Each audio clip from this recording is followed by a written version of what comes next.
학교 폭력 문제 정말 민감하고 어렵죠. 그런데 여기서 가장 중요한 게 뭔지 아세요?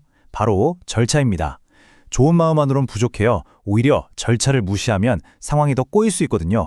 오늘 그 핵심 절차를 하나하나 짚어보겠습니다. 자, 이런 상황을 한번 상상해 보세요. 우리 아이 반에서 혹은 내가 가르치는 학생에게서 학교 폭력의 낌새를 눈치챘습니다. 이때 가장 먼저 뭘 해야 할까요? 이 첫 단추가 정말 모든 걸 결정합니다. 네, 바로 이 지점에서 실수가 가장 많이 나와요. 좋은 게 좋은 거지 하면서 혹은 아이들을 돕고 싶은 순수한 마음에 섣불리 나섰다가 절차를 건너뛰는 순간 걷잡을 수 없는 혼란이 시작되는 겁니다. 절차가 전부다. 이 말을 꼭 기억하셔야 해요.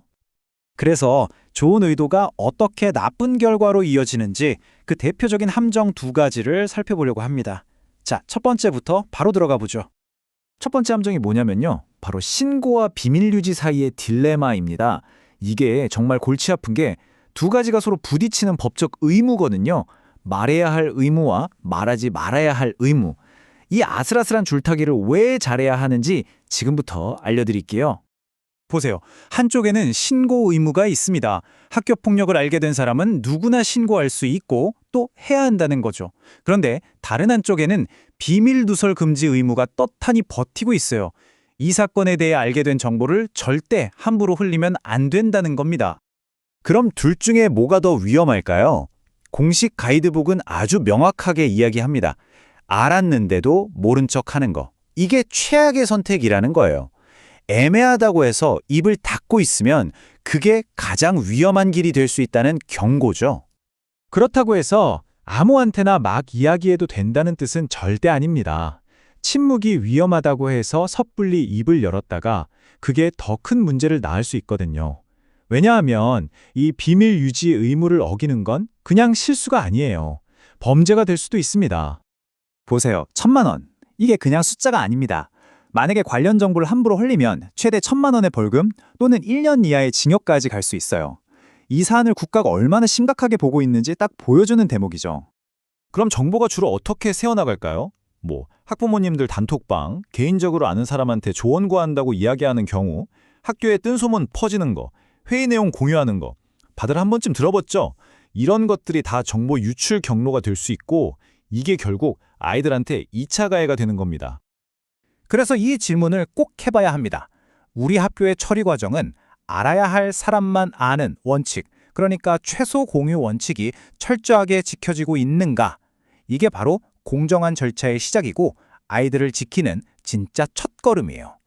자, 그럼 이제 두 번째 함정으로 넘어가 보겠습니다. 이건 바로 순서의 문제입니다. 첫 24시간, 이 골든타임에 행동 순서가 뒤죽박죽돼서 모든 걸 망치는 경우죠. 가이드북에 딱 이렇게 쓰여 있습니다. 순서가 결과를 바꾼다. 정말 중요한 말이에요. 첫 24시간 동안 뭘 하느냐도 물론 중요하지만 어떤 순서로 하느냐가 결과 자체를 완전히 뒤바꿔버릴 수 있다는 뜻입니다. 그래서 정해진 순서가 있습니다. 바로 이 6단계 초기 대응 절차인데요. 첫째, 아이들 안전부터 바로 확보하고, 둘째, 보호자에게 연락하고, 셋째, 전담 인력이 기본적인 사실관계를 확인합니다. 넷째, 교육청에 보고하고요. 다섯째, 공식 조사를 시작하고, 마지막으로 여섯째, 피해 학생과 가해 학생 모두에게 상담을 제공하는 거죠. 이건 그냥 이렇게 하면 좋다는 권장사항이 아니에요.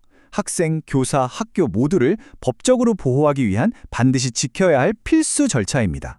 그리고 이 모든 절차를 관통하는 절대 타협할 수 없는 황금률이 하나 있습니다. 바로 이겁니다. 학교에서 대처한 내용을 문서로 만들어 두어야 한다. 이게 아마 이 가이드북 전체에서 가장 중요한 문장일 거예요. 기억하세요.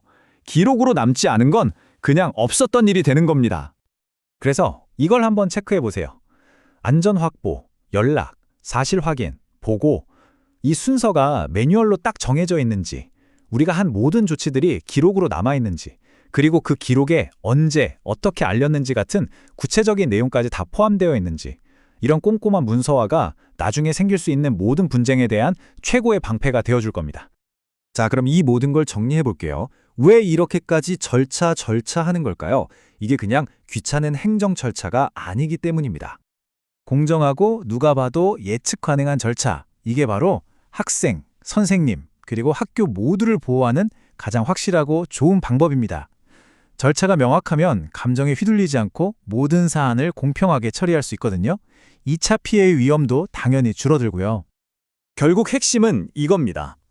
공정한 절차가 곧 학생 보호라는 것. 절차를 지키는 건 그냥 서류 작업 편하게 하자는 게 아니에요. 우리 아이들을 지키겠다는 가장 확실한 약속인 셈이죠.